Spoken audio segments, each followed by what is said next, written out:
കൃഷ്ണാർച്ചനയിലേക്ക് എല്ലാവർക്കും സ്വാഗതം. ഹരേ രാമ രാമ രാമ ഹരേ ഹരേ, ഹരേ കൃഷ്ണ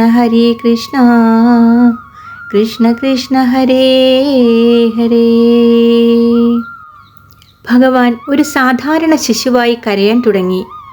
കൊച്ചു കുഞ്ഞാണെങ്കിലും ഇന്ദ്രനീലരത്നം പോലെ ശോഭിക്കുന്നവനും നീല കണ്ണുകളോട് കൂടിയവനും അതീവ സുന്ദരനുമായിരുന്നു. ഉദിച്ചുയരുന്ന സൂര്യനെപ്പോലെ തേജസ്സോടു കൂടിയവനും ലോകപാലന്മാരെ പോലും ആനന്ദിപ്പിക്കുന്നവനുമായിരുന്നു. ദശരഥ മഹാരാജാവ് പുത്രനുണ്ടായ വിവരം കേട്ട് ആനന്ദ സമുദ്രത്തിൽ ആറാടി. ഗുരുവായ വസിഷ്ഠനോടൊന്നിച്ച് അന്തപുരത്തിൽ ചെന്ന് കൗസല്യയുടെ സമീപത്ത് കിടക്കുന്ന ബാലനെ കണ്ടു. താമര ഇതൾ പോലെ നീണ്ടു സുന്ദരങ്ങളായ കണ്ണുകളോട് കൂടിയ കുഞ്ഞിനെ കണ്ട് സന്തോഷപരവശനായി പുത്രനു ജാതകർമ്മങ്ങളെല്ലാം ചെയ്തു. അടുത്ത ദിവസം പൂയം നക്ഷത്രത്തിൽ കൈകേയി മനോഹരനായ ഒരു ബാലനെ പ്രസവിച്ചു. ആയില്യം നക്ഷത്രത്തിൽ സുമിത്രയിൽ പൂർണ്ണചന്ദ്രന്മാരെ പോലെ തേജസ്വികളായ 2 ഉണ്ണികൾ പിറന്നു. പുത്രന്മാർ ജനിച്ച സന്തോഷത്താൽ ദശരഥൻ ബ്രാഹ്മണർക്ക് 1000 ഗ്രാമങ്ങളും ധാരാളം സ്വർണ്ണ നാണയങ്ങൾ, വസ്ത്രങ്ങൾ, പശുക്കൾ എന്നിവ ദാനം ചെയ്തു.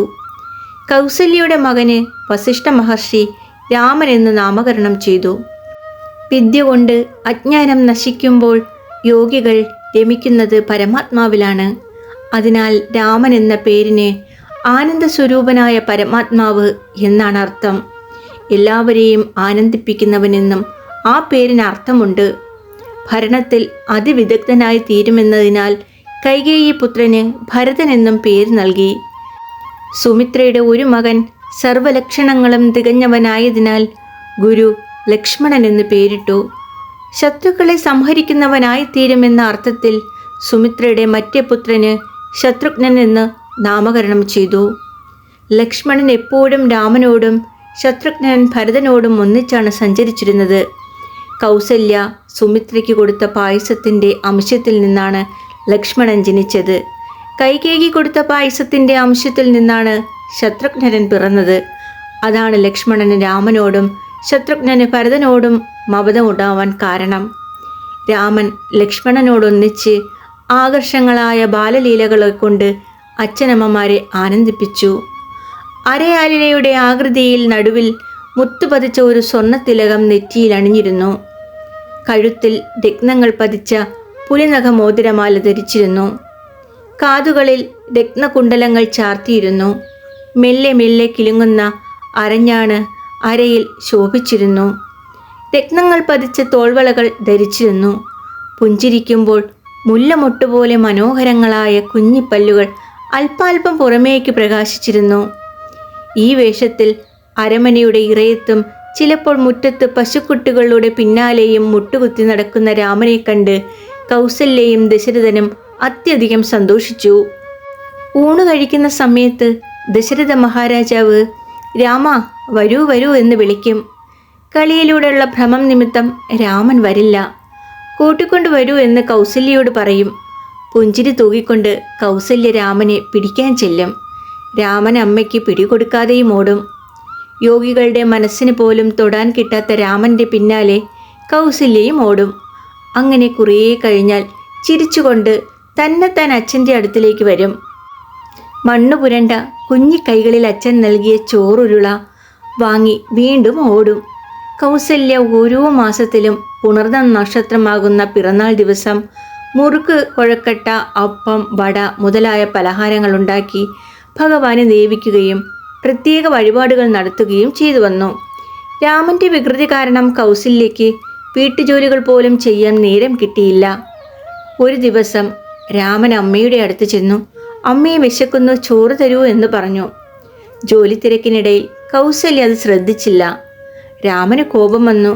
ഒരു വടിയെടുത്ത് പാൽപാത്രം അടിച്ചുടച്ചു. ഉറിയിലിരുന്ന തൈര് വെണ്ണയോടുകൂടി താഴെ വീഴ്ത്തി. പാൽ, വെണ്ണ, തൈര് എന്നിവ ലക്ഷ്മണനും ഭരതനും ശത്രുഘ്നനും കൊടുത്തു. താനും വേണ്ടത്ര കഴിച്ചു. അടുക്കളക്കാരൻ കൗസല്യയോട് വിവരം പറഞ്ഞു. അമ്മ വന്നപ്പോൾ 4 പേരും ചിരിച്ചുകൊണ്ട് ഓടിപ്പോയി. കൗസല്യ രാമൻ്റെ പിന്നാലെ ഓടി. രാമന് 2 കൈകളും കൂട്ടിപ്പിടിച്ച് ചെറിയൊരു അടി കൊടുക്കാനാണ് കടന്നു പിടിച്ചത്. എന്നാൽ ആ കോമള മുഖത്തേക്ക് നോക്കിയപ്പോൾ കൗസല്യയ്ക്ക് ഒന്ന് ദേഷ്യപ്പെടാൻ പോലും തോന്നിയില്ല. രാമൻ ബാലഭാവത്തിൽ മെല്ലെ മെല്ലെ കരയാൻ ആരംഭിച്ചു. 4 ബാലന്മാരെ അമ്മമാർ കെട്ടിപ്പുണർന്ന് ലാളിച്ചു വന്നു. ആനന്ദ സ്വരൂപനും ജഗത്തിനെ ആനന്ദിപ്പിക്കുന്നവനുമായിട്ട് അവർ 4 പേരും മായാമനുഷ്യ രൂപത്തിൽ അച്ഛനമ്മമാരെ സന്തോഷിപ്പിച്ചു. ക്രമേണ 4 ബാലന്മാരും കൗമാരാവസ്ഥയിൽ എത്തിച്ചേർന്നു. വസിഷ്ഠ മഹർഷി അവരെ ഉപനയിപ്പിച്ച് വിദ്യാഭ്യാസം ചെയ്യിപ്പിച്ചു. വേദങ്ങളും ശാസ്ത്രങ്ങളും പ്രത്യേകിച്ച് ധനുർവേദവും പഠിച്ച് 4 കുമാരന്മാരും സമർത്ഥന്മാരായി തീർന്നു. ലോകത്തിൻ്റെ മുഴുവൻ നാഥരായ രാമലക്ഷ്മണ ഭരത ശത്രുഘ്നന്മാർ മായ കൊണ്ട് മനുഷ്യരെപ്പോലെ അഭിനയിച്ചു വന്നു. ലക്ഷ്മണൻ രാമനോടും ശത്രുഘ്നൻ ഭരതനോടും സേവക ഭാവത്തിലാണ് പെരുമാറി വന്നത്. രാമൻ ദിവസേന ലക്ഷ്മണനോടൊന്നിച്ച് കുതിരപ്പുറത്ത് കയറി നായാട്ടിനായി കാട്ടിലേക്ക് പോകും. ദുഷ്ടമൃഗങ്ങളെ കൊന്ന് അവയെ അച്ഛന് കൊണ്ടുവന്ന് സമർപ്പിക്കും. രാവിലെ ബ്രഹ്മമുഹൂർത്തത്തിൽ എഴുന്നേറ്റ് കുളി കഴിഞ്ഞ് അച്ഛനെയും അമ്മയെയും നമസ്കരിക്കും. അനന്തരം വിനയത്തോടെ പ്രജകളുടെ ആവശ്യങ്ങൾ അന്വേഷിച്ചറിഞ്ഞ് നിറവേറ്റിക്കൊടുക്കും. പിന്നീട് ബന്ധുക്കളോടൊന്നിച്ച് ഭക്ഷണം കഴിക്കും. ദിവസേന മുനിമാരെ ആശ്രയിച്ച് ധർമ്മശാസ്ത്ര രഹസ്യങ്ങൾ കേൾക്കുകയും അവയെപ്പറ്റി ചർച്ച ചെയ്യുകയും പതിവായിരുന്നു. ഇപ്രകാരം പരമാത്മാവായ ഭഗവാൻ രാമനായി അവതരിച്ച് മനുഷ്യോചിതങ്ങളായ കർമ്മങ്ങൾ ചെയ്തു വന്നു. പരമാർത്ഥ ദൃഷ്ടിയിൽ അവിടുന്ന് വികാരങ്ങളോ പരിണാമമോ ഇല്ലാത്തവനാണ്. യാതൊരു കർമ്മവും ഇല്ലാത്തവനാണ്. പരമാത്മാവായ ഭഗവാൻ മായയെ അവലംബിച്ച് മനുഷ്യനായി അവതരിച്ചിരിക്കുന്നു എന്ന് മനസ്സിലാക്കി രാമനെ കാണാനായി അഗ്നിയെപ്പോലെ ഉജ്ജ്വല തേജസ്വിയായ വിശ്വാമിത്ര മഹർഷി ഒരു ദിവസം അയോധ്യയിലേക്ക് വന്നു. അദ്ദേഹത്തെ കണ്ട ഉടനെ ദശരഥൻ എഴുന്നേറ്റ് നമസ്കരിച്ചു. ഗുരുനാഥനായ വസിഷ്ഠ മഹർഷിയോടുകൂടി അദ്ദേഹത്തെ വിധി പോലെ പൂജിച്ചു. ഭക്തിഭാവത്താൽ തലകുനിച്ച് തൊഴുതുകൊണ്ട് മഹാരാജാവ് പറഞ്ഞു, അങ്ങിവിടേക്ക് വന്നതോടെ ഞാൻ കൃതാർത്ഥനായി. അങ്ങയെപ്പോലെയുള്ള മഹത്തുക്കൾ വന്നാൽ അവിടെ സകലവിധ സമ്പത്തുക്കളും വർദ്ധിച്ചു വരും. അങ്ങ് വന്ന കാര്യം ആവശ്യം പറഞ്ഞാൽ ഞാൻ സത്യമായും അത് സാധിപ്പിച്ചു തരുന്നതാണ്. രാജാവിൻ്റെ വാക്കുകൾ കേട്ട് പ്രീതനായ വിശ്വാമിത്ര മഹർഷി പറഞ്ഞു, ഞാൻ അമാവാസി തോറും ഒരു യാഗം നടത്തി വരാറുണ്ട്. ഈയിടെയായി സുബാഹു എന്നും മാരീചൻ എന്നും പേരായ 2 രാക്ഷസന്മാർ അതിനെ മുടക്കിക്കൊണ്ടിരിക്കുന്നു. അവരെ വധിക്കാനായി രാമനെ ലക്ഷ്മണനൊന്നിച്ച് എൻ്റെ കൂടെ അയച്ചു തരണം. അതുകൊണ്ട് അങ്ങേക്ക് ശ്രേയസ്സുണ്ടാവും. വസിഷ്ഠ മഹർഷിയോട് ആലോചിച്ച് അങ്ങയ്ക്ക് ഇഷ്ടമാണെങ്കിൽ ചെയ്യൂ. ഇത് കേട്ട് ചിന്താവിവശനായ ദശരഥൻ മറ്റാരുമില്ലാത്ത ഒരു സ്ഥലത്തേക്ക് ഗുരുവിനെ കൂട്ടിക്കൊണ്ടുപോയി. ഏകാന്തത്തിൽ വെച്ച് അദ്ദേഹത്തോട് ചോദിച്ചു, ഗുരു, ഈ ധർമ്മസങ്കടത്തിൽ ഞാൻ എന്താണ് ചെയ്യേണ്ടത്? രാമനെ പറഞ്ഞയക്കാൻ എനിക്ക് തീരെ മനസ്സ് വരുന്നില്ല. അനേക സംവത്സരങ്ങൾക്ക് ശേഷം വളരെ മോഹിച്ചുണ്ടായ പുത്രന്മാരാണല്ലോ ഇവർ 4 പേരും. അവർ ദേവതുല്യന്മാരാണ്. അവരിൽ രാമൻ എനിക്ക് അത്യന്തം പ്രിയപ്പെട്ടവനാണ്. രാമനെ പിരിഞ്ഞാൽ പിന്നെ എൻ്റെ ജീവൻ നിലനിൽക്കില്ല. ആവശ്യം നിഷേധിച്ചാൽ വിശ്വാമിത്രൻ നിശ്ചയമായും എന്നെ ശപിക്കും. എന്തു ചെയ്താലാണ് എനിക്ക് ശ്രേയസ്സുണ്ടാവുക? എന്നെ അസത്യം ബാധിക്കാതിരിക്കുക? വസിഷ്ഠ മഹർഷി മറുപടി പറഞ്ഞു, രാജാവേ, ഒരു ദേവരഹസ്യം ഞാൻ പറഞ്ഞു തരാം. രാമൻ മനുഷ്യനല്ല, പരമാത്മാവും സനാതനനുമായ ഭഗവാനാണ്. അധർമ്മികളെ സംഹരിച്ച് ഭൂമിയുടെ ഭാരത്തെ നശിപ്പിക്കാനായി ബ്രഹ്മദേവന്റെ അപേക്ഷപ്രകാരം അങ്ങയുടെയും കൗസല്യയുടെയും പുത്രനായി അവതരിച്ചിരിക്കുകയാണ്. അങ്ങ് കഴിഞ്ഞ ജന്മത്തിൽ ബ്രഹ്മദേവന്റെ മകനായ കശ്യപ പ്രജാപതിയായിരുന്നു. കൗസല്യ പൂർവ്വജന്മത്തിൽ അങ്ങയുടെ പത്നിയും ദേവമാതാവുമായ അതിഥിയുമായിരുന്നു. കഴിഞ്ഞ ജന്മത്തിൽ നിങ്ങൾ 2 പേരും വളരെ കാലം ലൗകിക സുഖങ്ങളെല്ലാം ഉപേക്ഷിച്ചു വിഷ്ണു പൂജയിലും ധ്യാനത്തിലും മുഴുകി ഭഗവാനെ തപസ്സു ചെയ്തിരുന്നു. നിങ്ങളുടെ തപസ്സു കൊണ്ട് സന്തോഷിച്ച ഭഗവാൻ പ്രത്യക്ഷനായി വന്നു വരം സ്വീകരിക്കാൻ നിങ്ങളോട് പറഞ്ഞു. ഞങ്ങളുടെ പുത്രനായി അവിടുന്ന് അവതരിക്കണമെന്ന് വരമാണ് നിങ്ങൾ ആവശ്യപ്പെട്ടത്. അങ്ങനെ ആവാമെന്ന് അരുളി ചെയ്ത് ഭഗവാൻ അന്തർധാനം ചെയ്തു. അതനുസരിച്ചാണ് ഭഗവാൻ ഇപ്പോൾ നിങ്ങളുടെ പുത്രനായി രാമൻ എന്ന പേരിൽ ജനിച്ചിരിക്കുന്നത്. ആദിശേഷനാണ് ലക്ഷ്മണനായി പിറന്നിരിക്കുന്നത്. വിഷ്ണു ഭഗവാന്റെ ശംഖും ചക്രവുമാണ് ഭരതനും ശത്രുഘ്നനും. യോഗമായാദേവി ജനകപുത്രിയായി സീത എന്ന പേരിൽ ജനിച്ചിട്ടുണ്ട്. വിശ്വാമിത്ര മഹർഷി രാമനെയും സീതയെയും കൂട്ടിയോജിപ്പിക്കാനാണ് വന്നിരിക്കുന്നത്. ഇത് അത്യന്ത രഹസ്യമാണ്. അങ്ങ് ആരോടും പറയരുത്. അതിനാൽ പ്രീതി നിറഞ്ഞ മനസ്സോടെ വിശ്വാമിത്രനെ പൂജിച്ച് ലക്ഷ്മണനോടുകൂടി രാമനെ പറഞ്ഞയക്കൂ. വസിഷ്ഠ മഹർഷി ഇപ്രകാരം പറഞ്ഞപ്പോൾ സന്തോഷം നിറഞ്ഞ ഹൃദയത്തോടെ ദശരഥ മഹാരാജാവ് കൃതാർത്ഥനായി തീർന്നു. രാമ രാമ, ലക്ഷ്മണ വരൂ എന്ന് സ്നേഹത്തോടെ വിളിച്ചു. ആലിംഗനം ചെയ്ത് ശിരസിൽ ക്രാണിച്ച് രണ്ടുപേരെയും വിശ്വാമിത്ര മഹർഷിക്ക് ഏൽപ്പിച്ചു കൊടുത്തു. സന്തുഷ്ടനായി തീർന്ന വിശ്വാമിത്രൻ ദശരഥനെ ആശീർവദിച്ചു. വില്ലും ശരങ്ങളും നിറച്ച ആവനാഴിയും വാളും ധരിച്ച് രാമനും ലക്ഷ്മണനും വിശ്വാമിത്ര മഹർഷിയെ അനുഗമിച്ചു. അല്പദൂരം പോയ ശേഷം മഹർഷി രാമലക്ഷ്മണന്മാർക്ക് ബല എന്നും അതിബല എന്നും 2 ദിവ്യമന്ത്രങ്ങൾ ഉപദേശിച്ചു കൊടുത്തു. അവയെ ജപിച്ചാൽ വിശപ്പും ദാഹവും അകലും. അനന്തരം ഗംഗാനദി കടന്ന് 3 പേരും താടകവനത്തിലെത്തിച്ചേർന്നു. പരാക്രമശാലിയായ രാമനോട് വിശ്വാമിത്ര മുനി പറഞ്ഞു, രാമ, താടക എന്ന ഘോര രാക്ഷസി ഈ കാട് മുഴുവൻ അടക്കി താമസിച്ചു വരുന്നു. അവൾ ഭയങ്കരിയാണ്, ലോകോപദ്രവകാരിയാണ്. സ്ത്രീയാണല്ലോ എന്ന് ശങ്കിക്കാതെ അവളെ വധിച്ചാലും. അങ്ങനെയാവാമെന്ന് പറഞ്ഞ് രാമൻ വില്ലിൽ ഞാൺ കെട്ടി ഒരു ചെറു ഞാണൊലിയിട്ടു. ആ ശബ്ദം കേട്ട് കാട് മുഴുവൻ മാറ്റുലിക്കൊണ്ടു. താടക അത് തന്നോടുള്ള വെല്ലുവിളിയായി കണക്കാക്കി. ഭയങ്കര സ്വരൂപിണിയും മേഘം പോലെ കറുത്തിരുണ്ടവളുമായ അവൾ ക്രോധം കൊണ്ട് മതിമറന്നവളായി രാമൻ്റെ നേരെ പാഞ്ഞു വന്നു. രാമൻ ഒരു ഉഗ്രശരം അവളുടെ മാറിലേക്ക് പ്രയോഗിച്ചു. അതേറ്റ് ഹൃദയം പിളർന്ന് അവൾ മരിച്ചു വീണു. അവളുടെ ശരീരത്തിൽ നിന്നും അതിസുന്ദരിയായി സർവാഭരണഭൂഷിതയായി ഒരു യക്ഷി ഉയർന്നു വന്നു. അവൾ അഗസ്ത്യ മഹർഷിയുടെ ശാപത്താൽ രാക്ഷസിയായി തീർന്നവളായിരുന്നു. ശ്രീരാമൻ്റെ അനുഗ്രഹത്താൽ അവൾക്ക് ശാപമോക്ഷം വന്നു. രാമനെ പ്രദക്ഷിണം വെച്ച് നമസ്കരിച്ച് അനുജ്ഞ വാങ്ങി അവൾ സ്വർഗത്തിലേക്ക് പോയി. താടകാവധം കണ്ട് സന്തോഷിച്ച വിശ്വാമിത്രമുനി രാമനെ ഗാഢം ആലിംഗനം ചെയ്തു. ശിരസിൽ മുകർന്നു. അല്പം ആലോചിച്ച ശേഷം സകല ദിവ്യാസ്ത്രങ്ങളും അവ പ്രയോഗിക്കാനും ഉപസംഹരിക്കാനുമുള്ള മന്ത്രങ്ങളോടെ രാമൻ ഉപദേശിച്ചു കൊടുത്തു. അന്നു രാത്രി വിശ്വാമിത്ര മഹർഷിയും രാമലക്ഷ്മണന്മാരും കാമാശ്രമത്തിൽ താമസിച്ചു. പിറ്റേ ദിവസം രാവിലെ പുറപ്പെട്ട് മധ്യാഹ്നമായപ്പോഴേക്കും സിദ്ധാശ്രമത്തിലെത്തി. അവിടെയാണ് വിശ്വാമിത്ര മഹർഷി തപസ്സു ചെയ്യുന്നത്. ആശ്രമത്തിലെ മുനിമാർ വിശ്വാമിത്രൻ്റെ നിർദ്ദേശപ്രകാരം രാമനെയും ലക്ഷ്മണനെയും എതിരേറ്റ് സൽക്കരിച്ചു. അടുത്ത ദിവസം ശ്രീരാമൻ വിശ്വാമിത്ര മഹർഷിയോട് പറഞ്ഞു, മഹർഷി, അങ്ങ് യാഗത്തിന് ദീക്ഷ വരിച്ചാലും നീചന്മാരായ രാക്ഷസന്മാരെ ഞങ്ങൾക്ക് കാണിച്ചു തരൂ. അങ്ങനെയാവാം എന്ന് പറഞ്ഞ് മഹർഷി മറ്റു മുനിമാരോടൊന്നിച്ച് യാഗം ആരംഭിച്ചു. മധ്യാഹ്ന സമയമായപ്പോഴേക്കും മാരീചൻ എന്നും സുബാഹു എന്നും പേരായ രാക്ഷസന്മാർ കുറെ അനുചരന്മാരോടുകൂടി അന്തരീക്ഷത്തിൽ പ്രത്യക്ഷപ്പെട്ടു. അവർ അഗ്നികുണ്ഡത്തിലേക്ക് ചോരയും വില്ലുകളും ഭക്ഷിക്കാൻ ആരംഭിച്ചു. രാമൻ ഉടനെ വില്ലെടുത്ത് 2 ദിവ്യാസ്ത്രങ്ങൾ തൊടുത്ത് മാരീചൻ്റെയും സുബാഹുവിൻ്റെയും നേരെ വെവ്വേറെ പ്രയോഗിച്ചു. അതിൽ വായുവസ്ത്രം മാരീചനെ വട്ടം കറക്കി 100 യോജന ദൂരത്തിൽ സമുദ്രത്തിൽ കൊണ്ടുപോയി വീഴ്ത്തി. അത് കണ്ടവരെല്ലാം ആശ്ചര്യപ്പെട്ടു. മറ്റേ ബാണം ആഗ്നേയാസ്ത്രമായിരുന്നു. അത് സുബാഹുവിനെ ഭസ്മമാക്കി തീർത്തു. മറ്റു രാക്ഷസന്മാരെ ലക്ഷ്മണനും വധിച്ചു.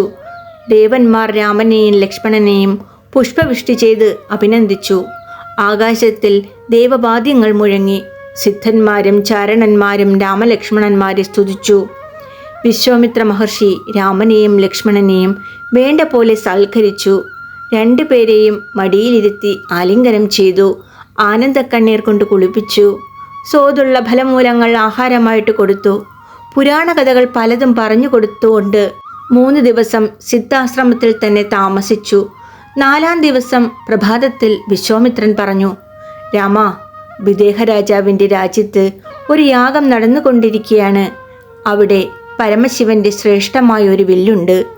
യാഗത്തിൽ പങ്കെടുക്കാനും ശൈവജാപം കാണാനുമായി നമുക്ക് അങ്ങോട്ട് പോകാം. ജനങ്ങൾ നിങ്ങൾ 2 പേരെയും ആദരിക്കും. ഇപ്രകാരം പറഞ്ഞ് വിശ്വാമിത്രമുനി രാമലക്ഷ്മണന്മാരും ഒന്നിച്ച് മിഥിലയിലേക്ക് പുറപ്പെട്ടു. യാത്രാമധ്യേ അവർ ഗംഗാതീരത്തെത്തി. അവിടെയായിരുന്നു ഗൗതമന്റെ ആശ്രമം. ദിവ്യങ്ങളായ പുഷ്പങ്ങളും ശ്രേഷ്ഠങ്ങളായ പഴങ്ങളും സമൃദ്ധമായ ധാരാളം വൃക്ഷങ്ങൾ അവിടെ നിറഞ്ഞു നിന്നിരുന്നു. മൃഗങ്ങളോ പക്ഷികളോ മറ്റു ജീവജാലങ്ങളോ ഒന്നും അവിടെ ഉണ്ടായിരുന്നില്ല. ആ പ്രദേശം കണ്ട് രാമൻ ചോദിച്ചു, ഇത് ആരുടെ ആശ്രമമാണ്? ധാരാളം പൂക്കളും പഴങ്ങളും നിറഞ്ഞ വൃക്ഷങ്ങളും ചെടികളും കാണുന്നുണ്ട്. എന്നാൽ ഒരൊറ്റ ജീവി പോലും ഇവിടെ ഇല്ലല്ലോ. ഇവിടെ എത്തിയപ്പോൾ എൻ്റെ മനസ്സിൽ വളരെ സന്തോഷം തോന്നുന്നുണ്ട്. സദയം പറഞ്ഞു തന്നാലും. വിശ്വാമിത്ര മഹർഷി പറഞ്ഞു, രാമ, പണ്ട് നടന്ന സംഗതിയാണ്. ഗൗതമ മഹർഷി ധർമ്മജനും പ്രസിദ്ധനുമായിരുന്നു. വിഷ്ണു ഭഗവാനെ തപസ്സിലൂടെ ആരാധിച്ചുകൊണ്ട് അദ്ദേഹം ഈ ആശ്രമത്തിൽ താമസിച്ചിരുന്നു. അദ്ദേഹത്തിൻ്റെ ബ്രഹ്മചര്യനിഷ്ഠ കണ്ട് സന്തോഷിച്ച ബ്രഹ്മാവ് ലോകസുന്ദരിയായ അഹല്യയെ ഗൗതമന് പത്നിയായി കൊടുത്തു. അഹല്യ ഭക്തി ബഹുമാനങ്ങളോടെ അദ്ദേഹത്തെ ശുശ്രൂഷിച്ചു വന്നു. തപസ്വികളിൽ ശ്രേഷ്ഠനായ ഗൗതമൻ അഹല്യയോടുകൂടി ഇവിടെ തപസ്സനുഷ്ഠിച്ചിരുന്നു. അഹല്യയിൽ ആസക്തനായി തീർന്ന ഇന്ദ്രൻ ഒരു ദിവസം മുനിസ്നാനത്തിന് പോയി തക്കത്തിൽ ഗൗതമന്റെ വേഷത്തിൽ ആശ്രമത്തിൽ വന്ന് അഹല്യയെ പ്രാപിച്ചു. ഉടനെ യാത്രയായി. അപ്പോഴേക്കും ഗൗതമൻ സ്നാനം കഴിഞ്ഞു തിരിച്ചെത്തി. തൻ്റെ സ്വരൂപം സ്വീകരിച്ച് പോകുന്നവനോട് കോപത്തിൽ ജ്വലിച്ചുകൊണ്ട് ഗൗതമൻ ചോദിച്ചു, എൻ്റെ രൂപം ധരിച്ച നീചനായ നീ ആരാണ്? സത്യം പറഞ്ഞു, ഇല്ലെങ്കിൽ ഞാൻ നിന്നെ ശപിച്ച് ഭസ്മമാക്കി തീർക്കുന്നുണ്ട്. ഞാൻ ദേവരാജാവായ ഇന്ദ്രനാണ്. കാമത്തിനടിമപ്പെട്ട് നീചപ്രവൃത്തി ചെയ്തുപോയി. അങ്ങ് ക്ഷമിക്കണം, എന്നെ രക്ഷിക്കണം എന്ന് ഇന്ദ്രൻ പറഞ്ഞു. പരസ്ത്രീലംബടനായി സഞ്ചരിക്കുന്ന നീച, നീ 1000 ഭംഗങ്ങളോട് കൂടിയവനായി തീരട്ടെ എന്ന് ഗൗതമൻ ഇന്ദ്രനെ ശപിച്ചു. പേടിച്ച് വിറച്ച് തൊഴുതുകൊണ്ടു നിന്ന അഹല്യയോട് ഗൗതമൻ പറഞ്ഞു, ദുഷിച്ചവളെ, നീ ആശ്രമത്തിൽ ശിലാരൂപിണിയായി തീരട്ടെ.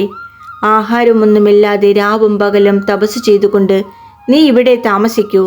വെയിലും മഴയും മഞ്ഞും സഹിച്ചുകൊണ്ടും സർവേശ്വരനായ ഭഗവാനെ ഹൃദയത്തിൽ ധ്യാനിച്ചുകൊണ്ടും തപസ്സു ചെയ്യൂ. ഈ ആശ്രമത്തിൽ ഇന്നു മുതൽ ജീവജാലങ്ങൾ ഒന്നുമില്ലാതായി തീരും. ഇങ്ങനെ അനേകായിരം സംവത്സരങ്ങൾ തപസ്വിനിയായി കഴിയുമ്പോൾ ദശരഥപുത്രനായ രാമൻ അനുജനോടുകൂടി ഇവിടെ വരും. ശിലാരൂപിണിയായ നിന്നെ കാൽ കൊണ്ട് സ്പർശിക്കും. അതോടെ പാപം നശിച്ച് പഴയ സ്വരൂപത്തെ പ്രാപിക്കും. രാമനെ പ്രദക്ഷിണം ചെയ്ത് നമസ്കരിച്ച് ഭക്തിയോടെ സ്തുതിക്കൂ. അതോടെ ശാപം തീർന്ന് നീ പഴയതുപോലെ എന്നെ ശുശ്രൂഷിക്കുന്നവളായിത്തീരും. ഇങ്ങനെ പറഞ്ഞ് ഗൗതമൻ തപസ്സു ചെയ്യാനായി ഹിമാലയത്തിലേക്ക് പോയി. അന്നു മുതൽ അഹല്യ മറ്റാർക്കും കാണാൻ കഴിയാത്തവളായി തീർന്നു. നിർജ്ജനമായ ഈ ആശ്രമത്തിൽ അങ്ങയുടെ പാദസ്പർശത്തെ പ്രതീക്ഷിച്ചുകൊണ്ട് അഹല്യ ഉഗ്ര തപസ് അനുഷ്ഠിച്ചുകൊണ്ടിരിക്കുകയാണ്. മുനിപത്നിയും ബ്രഹ്മപുത്രിയുമായ അഹല്യയെ പവിത്രയാക്കിയാലും എന്ന് പറഞ്ഞ് രാമൻ്റെ കൈപിടിച്ച് മുനിശ്രേഷ്ഠനായ വിശ്വാമിത്രൻ തപസ്വിനിയായ അഹല്യയെ കാണിച്ചു കൊടുത്തു. ശ്രീരാമൻ ആ ശിലയെ കാൽ കൊണ്ട് തൊട്ടു. അതോടെ ശാപമോക്ഷം വന്ന അഹല്യയെ കണ്ടു. ഞാൻ രാമനാണെന്ന് പറഞ്ഞ് മുനിപത്നിയെ നമസ്കരിച്ചു. അഹല്യ മുന്നിൽ നിൽക്കുന്ന രാമനെ കൺകുളിർക്കെ നോക്കിക്കണ്ടു. മഞ്ഞ പട്ടുടുത്തവനും വില്ലും ശരങ്ങളും ധരിച്ചവനും ലക്ഷ്മണസമേതനും പുഞ്ചിരി തൂകുന്നവനും ചെന്താമരക്കണ്ണനും ശ്രീവത്സം ശോഭിക്കുന്ന മാറിടത്തോടു കൂടിയവനും നീലമാണിക്യത്തിൻ്റെ നിറത്തോടു കൂടിയവനും ശരീരകാന്തി കൊണ്ട് 10 ദിക്കുകളെയും പ്രകാശിപ്പിക്കുന്നവനും ലക്ഷ്മി വല്ലഭനുമായ രാമനെ കണ്ട് സന്തോഷാധിക്യത്താൽ വികസിച്ച കണ്ണുകളോടുകൂടിയ അഹല്യ ഗൗതമന്റെ വാക്കുകൾ ഓർമ്മിച്ചു. പരമാത്മാവായ നാരായണനാണ് ഇതെന്ന് മനസ്സിലാക്കി അർഘ്യം ഭാദ്യം മുതലായവയെ കൊണ്ട് വിധി പോലെ രാമനെ പൂജിച്ചു. രാമൻ്റെ പാദസ്പർശ പ്രഭാതത്തിൽ പാപമെല്ലാം നശിച്ചവളായ അഹല്യ രാമൻ്റെ കാൽക്കൽ ഭക്തിയോടെ നമസ്കരിച്ചു എഴുന്നേറ്റ് രാമനെ വീണ്ടും നോക്കി. ഭക്തിഭാവത്താൽ ശരീരത്തിൽ രോമാഞ്ചമുണ്ടായി. തൊണ്ടയിടറിക്കൊണ്ട് അഹല്യ രാമനെ സ്തുതിക്കാൻ ആരംഭിച്ചു. ജഗത്തിൽ വസിക്കുന്നവനും ജഗത്തിൻ്റെ വാസസ്ഥാനവുമായ ഭഗവാനെ, അവിടുത്തെ പാദരേണുവിൻ്റെ സ്പർശ മാത്രയാൽ ഞാൻ കൃതാർത്ഥയായി തീർന്നിരിക്കുന്നു.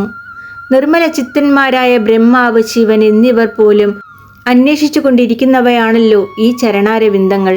ഭഗവാനെ, നിന്തിരുവടിയുടെ ലീലകൾ ആശ്ചര്യകരങ്ങൾ തന്നെ. മനുഷ്യഭാവത്തിൽ അങ്ങ് ലോകത്തെ മുഴുവൻ മയക്കിക്കൊണ്ടിരിക്കുകയാണ്. കാൽ മുതലായ ഇന്ദ്രിയങ്ങളൊന്നുമില്ലാത്തവനും സർവത്ര പൂർണ്ണനും ആനന്ദസ്വരൂപനും മായയുടെ നിയന്താവുമായ അവിടുന്ന് എപ്പോഴും സഞ്ചരിക്കുന്നവനെപ്പോലെയും പ്രവർത്തിക്കുന്നവനെപ്പോലെയും തോന്നപ്പെടുകയാണ്. അജ്ഞന്മാർക്ക് ഇന്ദ്രിയങ്ങളുടെ പ്രവർത്തനങ്ങൾ അവിടുത്തെ പ്രവർത്തനങ്ങളായി തെറ്റിദ്ധരിക്കുന്നു. ഗംഗയ്ക്ക് 3 ലോകങ്ങളെയും ശുദ്ധീകരിക്കാൻ കഴിയുന്നത് അവിടുത്തെ പാതാരബിന്ദങ്ങളിൽ നിന്ന് ഉത്ഭവിച്ചതുകൊണ്ടാണല്ലോ. ലോകത്തെ മുഴുവൻ ശുദ്ധീകരിക്കുന്ന ആ ഭഗവാനെ പ്രത്യക്ഷത്തിൽ കാണാൻ കഴിഞ്ഞത് എൻ്റെ പൂർവജന്മ സുഹൃതത്താലാണ്. മനുഷ്യസ്വരൂപേണെ അവതരിച്ചവനും സകലവിധ പാപങ്ങളെയും ഹരിക്കുന്നവനും രാമൻ എന്ന പേരോടു കൂടിയവനും അതിസുന്ദര ശരീരത്തോടു കൂടിയവനും വില്ല് ധരിച്ചവനും താമര ഇതൾ പോലെ മനോഹരങ്ങളായ കണ്ണുകളോട് കൂടിയവനുമായ ഭഗവാൻ ശ്രീരാമനെ ഞാൻ നിത്യവും ഭജിക്കുന്നു. മറ്റാരെയും ഞാൻ ആശ്രയിക്കില്ല. വേദങ്ങൾ പോലും ഈ പാതാര രേണുക്കളെ അന്വേഷിച്ചു കൊണ്ടിരിക്കുന്നു. അങ്ങയുടെ നാഭീപത്മത്തിൽ നിന്നാണല്ലോ സൃഷ്ടികർത്താവായ ബ്രഹ്മാവുണ്ടായത്. അവിടുത്തെ തിരുനാമങ്ങളാണല്ലോ ത്രിഭുവനങ്ങളെ ദഹിപ്പിച്ച ശ്രീ പരമേശ്വരൻ ജപിച്ചു കൊണ്ടിരിക്കുന്നത്. അപ്രകാരമുള്ള രാമചന്ദ്രനെ ഞാൻ എപ്പോഴും ഹൃദയത്തിൽ ധ്യാനിക്കുന്നു. നാരദ മഹർഷി, ബ്രഹ്മാവ്, ശിവൻ മുതലായവർ അങ്ങയുടെ അവതാര ലീലകളെ സത്യലോകത്തിൽ വെച്ച് ഭക്തിയോടെ കീർത്തിക്കാറുണ്ട്. അത് കേൾക്കുമ്പോൾ വാഗ്ദേവതയായ സരസ്വതി ഭഗവാന്റെ ഗുണഗണങ്ങളെ പാടിപ്പുകഴ്ത്തുന്ന ഈ വാക്കുകളുടെ ദേവിയാവാൻ തനിക്ക് ഭാഗ്യം കിട്ടിയല്ലോ എന്ന് വിചാരിച്ച് ആനന്ദാശ്രുക്കൾ ഒഴുക്കിക്കൊണ്ടിരിക്കും. അപ്രകാരമുള്ള രാമനെ ഞാൻ ശരണം പ്രാപിക്കുന്നു. അവിടുന്ന് പരമാത്മാവാണ്, പരമപുരുഷനാണ്, പണ്ട് തന്നെയുള്ളവനാണ്, ഏകനാണ്, സ്വയം പ്രകാശരൂപിണിയാണ്, അവസാനമില്ലാത്തവനാണ്, ആദിയിലുള്ളവനാണ്. ജനങ്ങളെ അനുഗ്രഹിക്കാനായി മായ കൊണ്ട് വിശ്വമോഹനമായ മനുഷ്യ ശരീരത്തെ രാമൻ എന്ന പേരിൽ സ്വീകരിച്ചവനാണ്. എങ്ങും നിറഞ്ഞ പരമാത്മാവായ ഭഗവാൻ സർവസ്വതന്ത്രനാണ്. അവിടുന്ന് സൃഷ്ടിസ്ഥിതി സംഹാരങ്ങൾക്കായി മായയിൽ പ്രതിബിംബിച്ചുകൊണ്ട് ബ്രഹ്മാവ്, വിഷ്ണു, ശിവൻ എന്നിങ്ങനെ 3 രൂപങ്ങളിൽ വിളങ്ങുന്നു. രാമ, ഞാൻ നിന്തിരുവടിയുടെ പാദകമലങ്ങളിൽ നമസ്കരിക്കുന്നു. ലക്ഷ്മി ഭഗവതി ഭക്തിയോടെ ഹൃദയത്തിൽ ധരിച്ച് ലാളിക്കുന്നവയാണല്ലോ ഇവ. വാമനാവതാരത്തിൽ 3 ലോകങ്ങളെയും അളന്നെടുത്തവയാണല്ലോ ഈ പാതാരവിന്ദങ്ങൾ. ശരീരാഭിമാനമകന്ന മഹർഷിമാർ എപ്പോഴും ധ്യാനിച്ചു കൊണ്ടിരിക്കുന്നവയാണ് ഈ പാദങ്ങൾ. പ്രപഞ്ചത്തിന് കാരണഭൂതനും പ്രപഞ്ച സ്വരൂപനും പ്രപഞ്ചത്തിന് ആശ്രയഭൂതനുമാണ് അവിടുന്ന്. ഒന്നിനോടും ബന്ധപ്പെടാതെ അങ്ങ് എല്ലാവരിലും ആത്മസ്വരൂപേണെ വിളങ്ങിക്കൊണ്ടിരിക്കുന്നു. ഓംകാരം കൊണ്ട് നിർദ്ദേശിക്കപ്പെടുന്നവനും വാക്കുകളെ കൊണ്ട് വർണ്ണിക്കാൻ കഴിയാത്തവനുമാണ് അവിടുന്ന്. വാക്കുകളായും അവ കൊണ്ട് നിർദ്ദേശിക്കപ്പെടുന്ന വസ്തുക്കളായും പ്രപഞ്ചകാരണെ വിളങ്ങുന്ന അവിടുന്ന് തന്നെ. മഹത്തത്വം, അഹങ്കാരതത്വം, പഞ്ചഭൂതങ്ങൾ എന്നീ കാര്യങ്ങൾ മൂലപ്രകൃതിയാകുന്ന കാരണം ഞാൻ ചെയ്യുന്നു എന്ന് അഭിമാനിക്കുന്ന കർത്താവ്, സ്വർഗം, നരകം മുതലായ ലോകങ്ങളെ പ്രാപിക്കലാകുന്ന ഫലം, യാഗം മുതലായ കർമ്മങ്ങൾ, അവയെ പ്രതിപാദിക്കുന്ന വേദശാസ്ത്രാദികൾ എന്നിങ്ങനെ പല വിധത്തിൽ പ്രകാശിക്കുന്ന മായയിലൂടെ അങ്ങ് പലതായി തോന്നപ്പെട്ടുകൊണ്ടിരിക്കുന്നു. മായ കൊണ്ട് മനസ്സു ദുഷിച്ചവർ നിന്തിരുവടിയുടെ പരമാർത്ഥ സ്വരൂപത്തെ അറിയുന്നില്ല. അവർ മായയുടെ നിയന്താവും പരമേശ്വരനുമായ അങ്ങയെ വെറും മനുഷ്യനായി കാണുന്നു. അവിടുന്ന് ആകാശം പോലെ എല്ലാ വസ്തുക്കളുടെയും അകവും പുറവും നിറഞ്ഞവനാണ്. യാതൊരു മാലിന്യവും ബാധിക്കാത്തവനാണ്. നിസ്സംഗനാണ്, നിശ്ചലനാണ്, നിത്യനാണ്, ശുദ്ധനാണ്, ജ്ഞാനസ്വരൂപനാണ്, ഉണ്മയായി വിളങ്ങുന്നവനാണ്, നാശരഹിതനാണ്. സർവവ്യാപിയായ ഭഗവാനെ, ഞാനൊന്നും അറിവില്ലാത്തവളായ ഒരു പാവം സ്ത്രീയാണ്. എനിക്ക് അവിടുത്തെ തത്വം എങ്ങനെ അറിയാൻ കഴിയും? അതിനാൽ മറ്റു ചിന്തകളെല്ലാം അകറ്റി ഏകാഗ്രതയോടെ ഞാൻ അങ്ങയെ വീണ്ടും വീണ്ടും നമസ്കരിക്കുന്നു.